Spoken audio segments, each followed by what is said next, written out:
Hello students, welcome to Kandan classes. कैसे हैं आप? आई होप सब मस्त होंगे। आज हम पढ़ेंगे क्लास 10th मैथ। ये अनसोल्ड चल रहा है 2023 आपका set number 3 2022 822 AX set number 3 है ये। अगर आप किसी और अनसोल्ड में से देखना चाहे तो इसका सेट का नंबर बदल सकता है, लेकिन सेट AX होगा। ठीक है, 822 AX आप इसके किसी भी अनसोल्ड से पढ़ सकते हैं। देखिए, इस सेट के हम 5 क्वेश्चन करा चुके हैं आपको। आज क्वेश्चन नंबर 6 से स्टार्ट करेंगे। जांच कीजिए कि द्विघात समीकरण 3/4x² माइनस 8x प्लस 3 बराबर 0 के मूल वास्तविक है। तो मूलों को भी ज्ञात कीजिए। चलिए देखते हैं हम इसको किस तरह करेंगे। सबसे पहले आप देखेंगे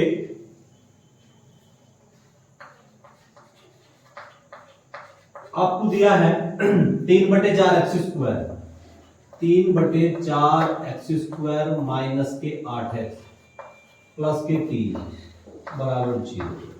तो आप इसकी समीकरण द्विघात समीकरण से कंपेयर करेंगे।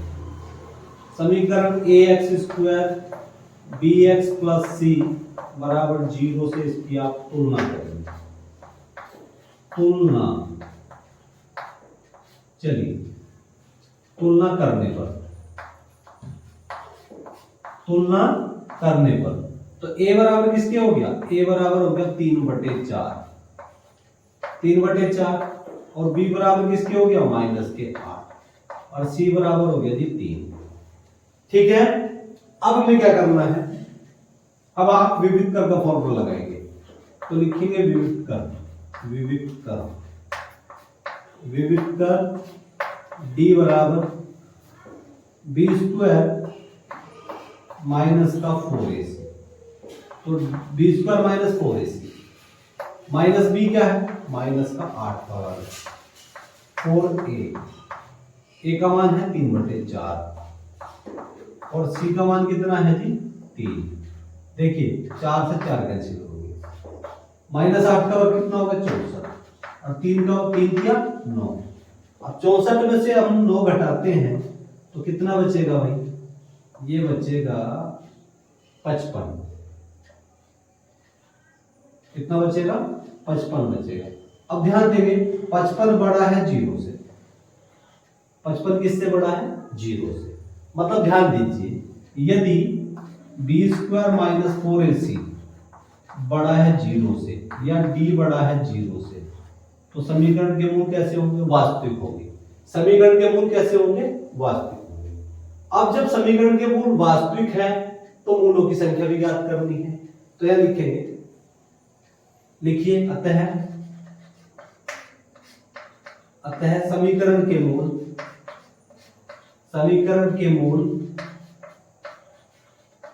वास्तविक होंगे। समीकरण के मूल क्या होंगे? वास्तविक होंगे, क्योंकि d बड़ा है 0 से। चलिए अब हमें क्या करना है? मूल वास्तविक है तो मूलों के मूल भी हमें ज्ञात करना है कि मूल आपके कौन कौन से हैं, रूट आपके कौन कौन से हैं। चलिए नाउ आप क्या करेंगे? द्विघाती सूत्र या सिद्धाचार्य विधि आप अप्लाई करेंगे। लिखेंगे द्विघाती सूत्र ब्रैकेट में लिखेंगे या श्रीधराचार्य विधि से।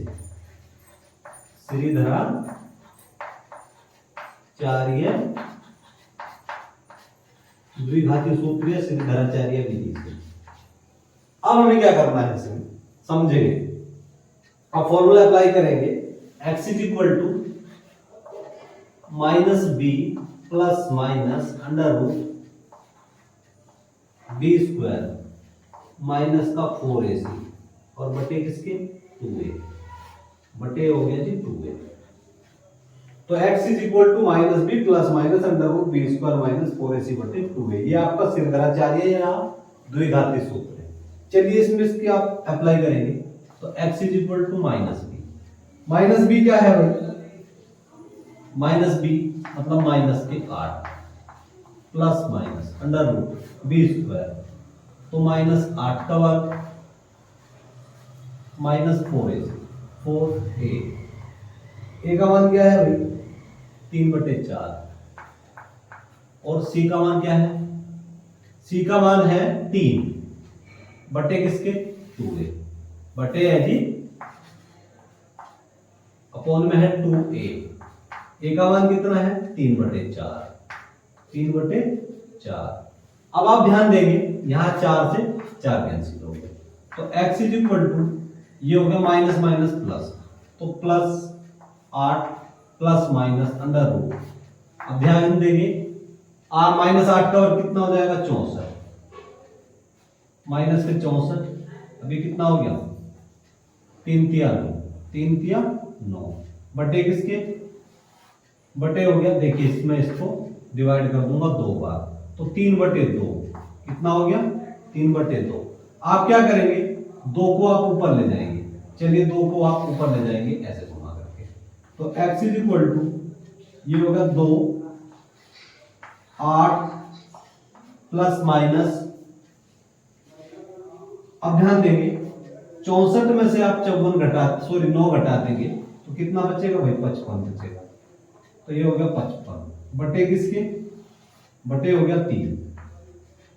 ठीक है, चलिए अब आपको करना क्या है x इज इक्वल टू 2 के अंदर मल्टीप्लाई कर देंगे, करिए 8 दूनी 16 प्लस माइनस 2 अंडर रूट 55 बटे किसके 3 के। अब आपको क्या करना है, अब आपको x का मान आपके पास में प्लस और माइनस में है, तो सबसे पहले आप लिखेंगे धनात्मक मान लेने पर, लिखेंगे धनात्मक मान लेने पर, धनात्मक मान लेने पर, धनात्मक मान लेने पर, तो x का मान क्या हो गया x बराबर 16 प्लस 2 अंडर रूट 55 बटे किसके बटे हो गया जी 3। अब की बार क्या करेंगे ऋणात्मक मान लेने पर, मतलब ये तो धनात्मक मान प्लस का मान, अब की बार लेंगे ऋणात्मक मान माइनस का, ऋणात्मक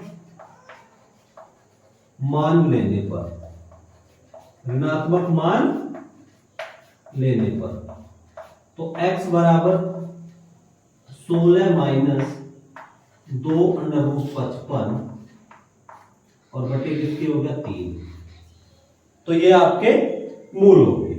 ठीक है, ये प्लस का है ये माइनस का है, इस तरह से। अब हम पढ़ेंगे 6 का ख पार्ट। किसी मीनार के आधार से एक सरल रेखा में a और b दूरी पर स्थित दो बिंदुओं a तथा b से देखने पर मीनार के शिखर के उन्नयन कोण एक दूसरे के कोटि पूरक है। सिद्ध कीजिए मीनार की ऊंचाई अंडर रूट ए बी है, यदि a बराबर 18 मीटर b बराबर 32 मीटर तो मीनार की ऊंचाई क्या होगी। चलिए देखिए एक मीनार बना लेते हैं, हमने एक मीनार बना लिया, आप इसको ले लेंगे, मीनार बनाते हैं, आप इसको ले लीजिए C और O, आपने C और एक मीनार बना लिया। ठीक है, अब हमें क्या करना है,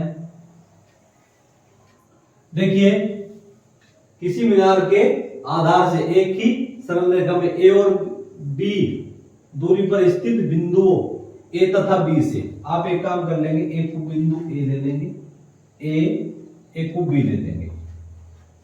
ठीक है, a तथा b। अब हम क्या कर रहे हैं, वो बोल रहा a तथा b से देखने पर मीनार के शिखर के उन्नयन कोण एक दूसरे के कोटि पूरक है। उन्नयन कोण क्या है भाई, एक दूसरे के कोटि पूरक कोण है। एक कोण थीटा है, दूसरा क्या है 90 माइनस थीटा, एक कोण थीटा दूसरा कोण 90 माइनस थीटा। ठीक है, ए से ओ तक की जो डिस्टेंस है हमने मान ली ए है, क्या है ए है, और बी से ओ तक की डिस्टेंस हमने मान ली बी, क्या मान ली बी। और देखिए जो सीओ है, सीओ या ओसी एक मीनार है जिसकी ऊंचाई h मीटर है, क्या है मीनार की ऊंचाई h मीटर है। ठीक है, समझिए, ये लिखिए माना सीओ एक मीनार है, सीओ एक मीनार है जिसकी ऊंचाई h मीटर है, जिसकी ऊंचाई h मीटर है, जिसकी ऊंचाई h मीटर है। चलिए ऊंचाई h मीटर होगी। अब ये जो आपके पास में आधार है, आधार पर या लिखो माना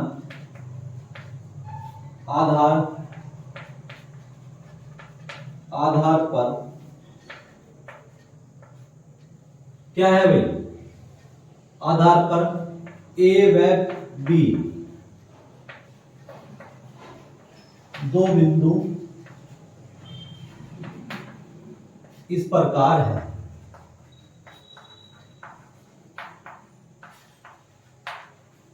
कि देखिए OA जो है वो A है।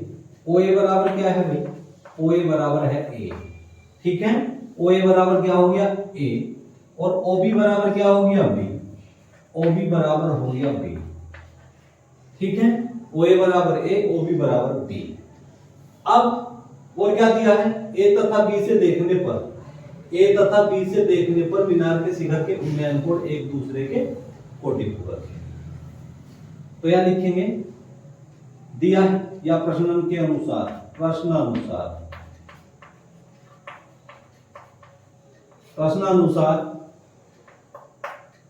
A तथा B के कोण क्या है, कोटि पूरक है, कोटि पूरक कोण है।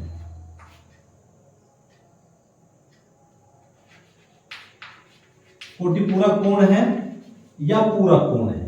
देखिए पूरक कोण वो कोण होता है जिन दो कोणों का योगफल 90 डिग्री हो, उसको बोलते हैं आप पूरक कोण, कॉम्प्लीमेंट्री, मतलब ये पूरक कोण है। क्या है, पूरक कोण है। तो अब आप क्या करेंगे, देखिए अब आप लेकर चलिए आप त्रिभुज COB में या CBO में लेकर चलिए। समकोण त्रिभुज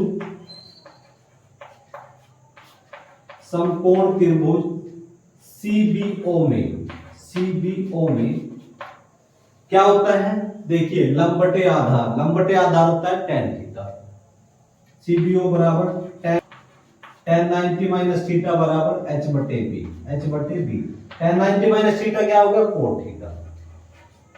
cot थीटा बराबर हो गया h बटे बी। इसको आपने समीकरण नंबर 5 कर दिया, ठीक है।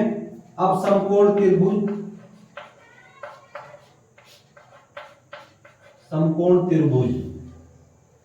त्रिभुज लेंगे CAO में tan थीटा बराबर h बटे a, क्योंकि a o क्या है, e के बराबर है, तो लंब बटे आधार tan थीटा बराबर h बटे a। इसको आप समीकरण सेकंड मान लें। तो समीकरण फर्स्ट और सेकंड की आप मल्टीप्लाई करेंगे, तो समीकरण फर्स्ट एंड सेकंड की गुणा करने पर, चलिए गुणा करिए। ये हो गया लेफ्ट हैंड साइड, मतलब लेफ्ट हैंड साइड की लेफ्ट हैंड साइड में करूंगा, राइट हैंड साइड की राइट हैंड साइड में करूंगा। तो cot थीटा और गुणा tan थीटा, cot थीटा बटे tan थीटा, ये हो गया h बटे a, और ये कितना हो गया h बटे b, ठीक है। cot थीटा को मैं क्या लिख सकता हूं, cot थीटा tan थीटा को मैं लिख सकता हूं 1 बटे cot थीटा बराबर किसके, h स्क्वायर बटे ab, cot थीटा से cot थीटा कट गया, तो h स्क्वायर बराबर किसके हो गया, h स्क्वायर बराबर हो गया ab, क्योंकि यहां बचा 1, ab की मुझे इधर मल्टीप्लाई कर दूंगा तो h स्क्वायर बराबर ab। अब मुझे इसका वर्गमूल लेना है, क्या निकालना है, वर्गमूल। तो h स्क्वायर बराबर अंडर रूट ab, वर्ग से रूट कैंसिल हो गया, तो h बराबर हो गया अंडर रूट ab, ठीक है, तो h बराबर हो गया अंडर रूट ए बी। अब वो बोल रहा है कि a बराबर 18 है, b बराबर 32 है। लिखेंगे, ध्यान रखिए, a बराबर 18 और b बराबर 32 रखने पर, 32 रखने पर, a बराबर 18 b बराबर 32 रखने पर, रखिए इसमें भाई h बराबर अंडर रूट 18 और ये हो गया 32। ठीक है, चलिए, तो h बराबर 18 को मैं लिखूंगा 9 गुना 2, क्या लिखूंगा 9 गुना 2। 32 को मैं लिखूंगा 16 गुना 2, 16 गुना 2। तो h बराबर अंडर रूट 9, ये हो गया 9, 16 और 2 दूनी 4। अब आप इसका वर्गमूल ले लेंगे, तो h बराबर 9 का वर्गमूल 3, 16 का 4 और इसका हो जाएगा 4 का हो जाएगा 2। ठीक है, तो h बराबर 4 के 12 दूनी 24, 24। तो h बराबर मतलब मीनार की ऊंचाई h बराबर हो जाएगी 24 मीटर। मीनार की ऊंचाई h बराबर कितनी हो जाएगी 24 मीटर। अब हम 6 का गैप पॉइंट देखेंगे। एक खिलौना 3.5 सेंटीमीटर त्रिज्या वाले एक शंकु के आधार का है, जो उसी त्रिज्या वाले एक अर्धगोले पर अध्यारोपित है। इस खिलौने की संपूर्ण ऊंचाई 15.5 सेंटीमीटर है। इस खिलौने का संपूर्ण पृष्ठीय क्षेत्रफल हमें ज्ञात करना है। चलिए देखिए, एक खिलौना है आपका भाई, खिलौना बना लीजिए जो अर्धगोले पर स्थित है। सबसे पहले ये ऊपर से शंकु के आकार का है। क्या है? ऊपर से शंकु के आकार का है। ठीक है, ये आपका एक शंकु है। ये शंकु किस पे रखा हुआ है भाई? एक अर्धगोले पर, एक अर्धगोले पर हमारा ये शंकु रखा हुआ है। ठीक है, ये इसकी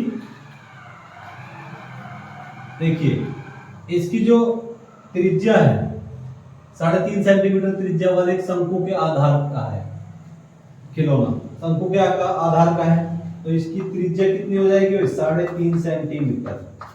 3.5 सेंटीमीटर ये हो गया। ये कितनी हो जाएगी? ये भी 3.5 सेंटीमीटर हो जाएगी। 3.5 सेंटीमीटर, ये कितनी है?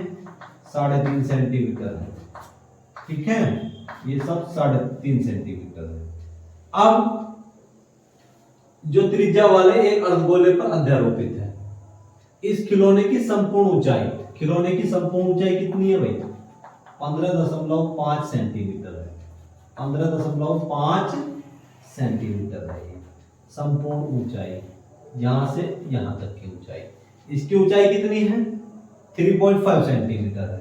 ये आप शंकु की ऊंचाई h है। शंकु की ऊंचाई h। आप ध्यान देंगे, इस पूरे खिलौने की ऊंचाई है 15.5 सेंटीमीटर। शंकु की ऊंचाई कितनी है? h centimetre. और ये वाली डिस्टेंस कितनी है?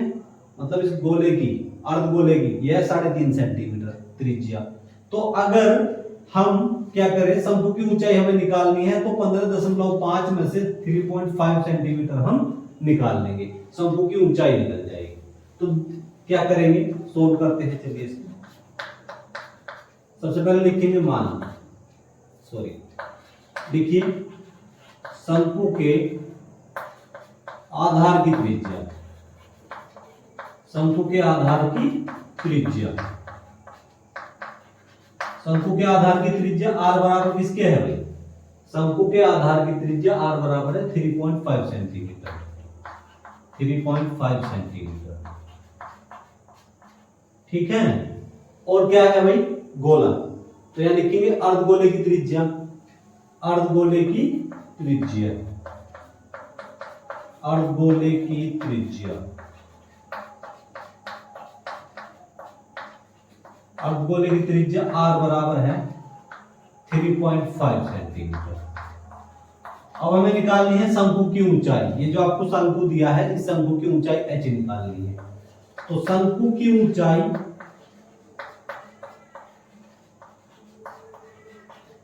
शंकु की ऊंचाई h बराबर, शंकु की ऊंचाई h बराबर हमें क्या करना है? देखिए, हमें 15.5 में से 3.5 सेंटीमीटर घटा देंगे, तो 15.5 में से 3.5 सेंटीमीटर अगर हम घटाते हैं तो कितना हो गया 12 सेंटीमीटर। तो शंकु की ऊंचाई h बराबर होगी जी 12 सेंटीमीटर। तो ये डिस्टेंस कितनी होगी 12 सेंटीमीटर। कितनी है ये 12 सेंटीमीटर होगी। शंकु की ऊंचाई h बराबर 12 सेंटीमीटर। ये शंकु की ऊंचाई है, ये त्रिज्या है, तो त्रिज्या की ऊंचाई l हमें फाइंड करनी है। तिरछी ऊंचाई l हमें निकालनी है। तो अब आप फॉर्मूला लगाएंगे। देखिए शंकु की तिरछी ऊंचाई, शंकु की तिरछी ऊंचाई, तिरछी ऊंचाई L बराबर अंडर रूट, ये फॉर्मूला होता है h square plus r square, h square plus r square. h क्या है 12 का वर्ग, 12 का वर्ग, और r क्या है भाई आपका 3.5। 3.5 को देखिए 3.5 है आपके पास में, तो मैं इसको 35/10 लिख सकता हूं। 5 दूनी 10, अभी हो गया 7, 7/2। तो ये हो गया जी आपका 7/2 का स्क्वायर, 7/2 का स्क्वायर। चलिए इसको थोड़ा सोल्व करेंगे। ये हो गया आपका, थोड़ा इसको मैं ऐसा बराबर में कर लूंगा। 12 का वर्ग कितना हो गया जी 144, और 7 का वर्ग 49, और 2 का वर्ग हो गया 4। ठीक है, वर्ग हो गया 49, 2 का वर्ग कितना हो गया 4, इसकी इसमें मल्टीप्लाई कर दिया तो ये हो गया 576, 576 ये हो गया प्लस 49 बटे किसके 4 के। अब मुझे ये करना है, ये कितना हो गया भाई 625, जोड़ूंगा 576 में 49 जोड़ूंगा तो 625/4, 625/4 को मैं लिखूंगा 25/2, 25/2, त्रिज्या की ऊंचाई L बराबर 25/2 सेंटीमीटर। अब हमें क्या निकालना है, देखिए सबसे पहले हमें निकालना है शंकु का वक्र पृष्ठीय क्षेत्रफल, वक्र पृष्ठीय क्षेत्रफल। तो शंकु का वक्र पृष्ठीय क्षेत्रफल क्या होता है भाई, शंकु का वक्र पृष्ठीय क्षेत्रफल होता है पाई आर एल। पाई का मान कितना 22/7, आर कितना है 3.5, और एल कितना है 25/2। चलिए इससे बंदे ये काटते हैं कितनी बार 11 बार काटते हैं, 11 दूनी 22, तो ये कितना होगा 11। अब 3.5 दशमलव, ये दशमलव काट के एक जीरो नीचे लगा दूंगा। ठीक है, 11 गुना 35 गुना 25 बटे में किसके 7 गुना 10। देखिए 2 बार ये कट गया 5 से, और 5 बार ये कट गया भाई, 5 बार ये कट गया।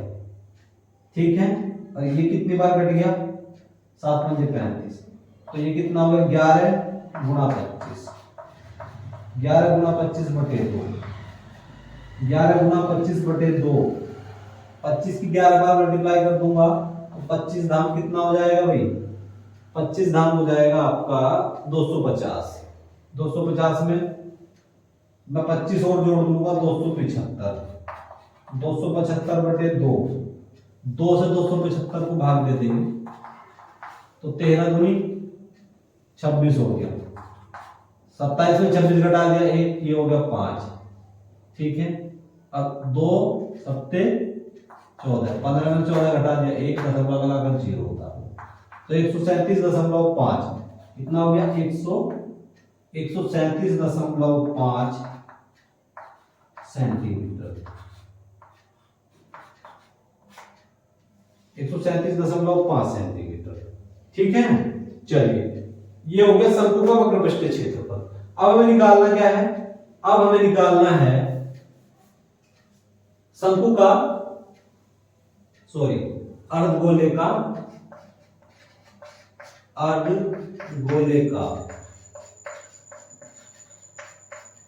वक्र पृष्ठीय क्षेत्रफल, वक्र पृष्ठीय क्षेत्रफल क्या होता है, ये होता है जी 2 पाई आर स्क्वायर, 2 गुना 22/7 आर कितना है 3.5 सेंटीमीटर, 3.5। दशमलव हटा के नीचे जीरो लगा देंगे। चलिए दशमलव हटा के नीचे जीरो लगा दिया। अब आप ध्यान देंगे इस 10 से ये मैंने कितनी बार काट दिया 5 बार, तो 2 से 10 को 5 बार काट दिया भाई। अब 7 पंजे 35, पूरा पूरा 35 कैंसिल हो गया। ठीक है, अब ये हो गया जी आपका 22 गुणा 35, 22 गुणा 35 बटे 10। अब 5 गुनी 10, 7 पंजे 35, 22 सत्ते 154, मतलब 11 बार ये कैंसिल हो गया।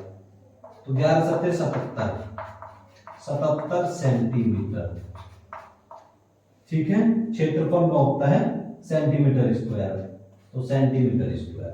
अब इसके बाद हमें निकालना क्या है? हमें निकालना है खिलौने का संपूर्ण पृष्ठीय क्षेत्रफल।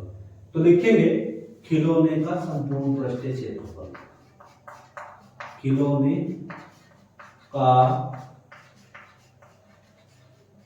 संपूर्ण पृष्ठीय क्षेत्रफल। खिलौने का संपूर्ण पृष्ठीय क्षेत्रफल क्या होता है? देखिए, शंकु का वक्र पृष्ठीय क्षेत्रफल और अर्धगोले का वक्र पृष्ठीय क्षेत्रफल दोनों को हम जोड़ देंगे। तो लिखेंगे शंकु का वक्र पृष्ठीय क्षेत्रफल, वक्र पृष्ठीय क्षेत्रफल प्लस शंकु का वक्र पृष्ठीय क्षेत्रफल प्लस अर्धगोले का वक्र पृष्ठीय क्षेत्रफल, अर्धगोले का वक्र पृष्ठीय क्षेत्रफल, वक्र पृष्ठीय क्षेत्रफल। देखिए दोनों का क्षेत्रफल हम क्या करेंगे, यहां लिख दूंगा भाई दोनों का क्षेत्रफल में। दोनों का क्षेत्रफल, शंकु का वक्र पृष्ठीय क्षेत्रफल आया है आपका 137.5, 137.5 और अर्धगोले का वक्र पृष्ठीय क्षेत्रफल आया है 77। तो मुझे दोनों को जोड़ लूंगा, दोनों को जोड़ के कितना आ जाएगा मैं देखिए, ये हो गया 7 7 14 का 4 का हासिल लगा 1 13 और 7 20 और 1 21, 214.5 सेंटीमीटर स्क्वायर। तो मैं इसको लिख लूंगा 214.5 सेंटीमीटर स्क्वायर। ये हो गया भाई खिलौने का संपूर्ण पृष्ठीय क्षेत्रफल। खिलौने का संपूर्ण पृष्ठीय क्षेत्रफल हो गया 214.5 सेंटीमीटर स्क्वायर। अब हम 6 का अगला पॉइंट देखेंगे, निम्नलिखित सारणी का माध्य ज्ञात कीजिए। मतलब हमें इसकी माध्य का मीडियन फाइंड करनी है। देखिए किस तरह से फाइंड करेंगे, प्राप्तांक दिया है 10 से 15, विद्यार्थियों की संख्या होगी 5, यहाँ 6 10, ये इस तरह से। देखिए अब विद्यार्थियों की संख्या को आप f से रिप्रेजेंट करेंगे। क्या रिप्रेजेंट करेंगे? f से। ठीक, अब आपको निकालनी है, ये क्वेश्चन में आपको इतना दिया होगा। अब आप लिखेंगे संचयी बारंबार। क्या लिखेंगे? संचयी बारंबार, संचयी बारंबारता, संचयी बारंबारता कॉम्युलेटिव फ्रीक्वेंसी CF, इसको आप CF से रिप्रेजेंट करेंगे। क्या रिप्रेजेंट करेंगे? CF से। चलिए तो सबसे पहले आप लिखेंगे 5 5 6 कितना हो गया 11, 11 10 हो गया 21, 21 और 15 कितना हो गया 36, 36 और 9 हो गया 36 और 9 हो गया जी आपका 36 और 9 45, 45 और 5 50। तो आप इसको लिखेंगे n बराबर 50, n बराबर 50। क्या हो गया? n बराबर 50। तो n बटे 2, आप इसका क्या करेंगे? n बटा 2 कर दीजिए, मतलब 50 का 2 भाग कर दीजिए। 50 बटे 2 कितना हो गया? 25। 50 बटे 2 25। अब आप बहुत ध्यान से देखेंगे, इस संचयी बारंबारता में देखिए 25 कहां सपोर्ट करेगा। हमारा पास 25 है, अब 25 21 और 36 के पास में हम कम संख्या नहीं लेते, अधिक संख्या लेते हैं। तो ये जो 36 वाले जो आपका प्राप्तांक है 25 से 30 वाले को सपोर्ट करेगा। तो इसको आप इस तरह से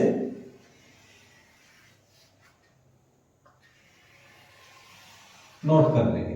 ठीक है, देखिए अब ये क्या हो गया आपके पास में, ये सबसे पहले आपके पास में f है, ये f हो गया, इसको आप L1 L2 मान सकते हैं, L1 L2।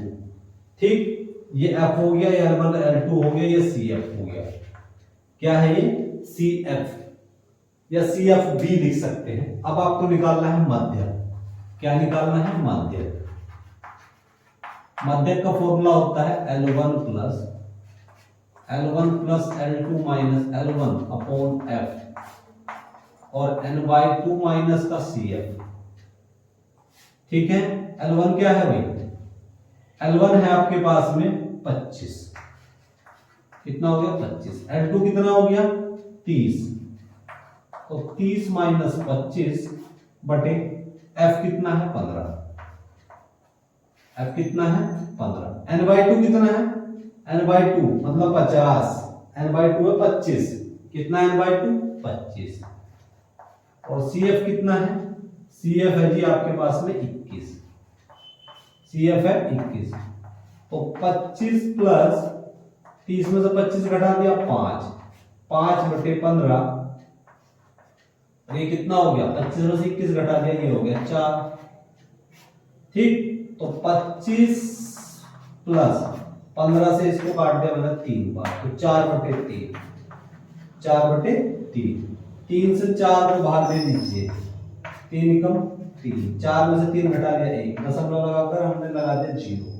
तो 3 तिया 9, 10 में से 1 घटा दे तो 1.33 हो जाएगा।